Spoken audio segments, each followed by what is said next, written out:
always renew yung pakikipagrelasyon natin sa Panginoon. Kasi nandun ang reassurance natin. Anong renewal yan, Pastor?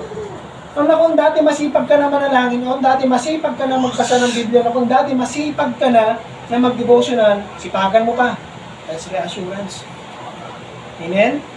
Purihin ng Panginoon. So, He wanted to remind them of the importance of their faith.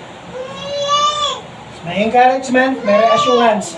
Mahalaga ang pananampalataya, sabi ni Paul. Kaya nga yung title ng message natin, balikan natin, Founding in Faith and Good Works. Amen? Kaya nga founding eh. Binibigyan niya ng diin. Bigatan niyo pa. Ang sabi niya, bigyan niyo pa ng pagpapahalaga. Baka nakakalimot kayo, mahalaga may pananampalataya, sabi ni Paul. Amen? So, binigyan po niya, sinasabi po niya rito sa mensahe niya rito, that the importance of faith and the impact it should be have their lives. Yun pala yun.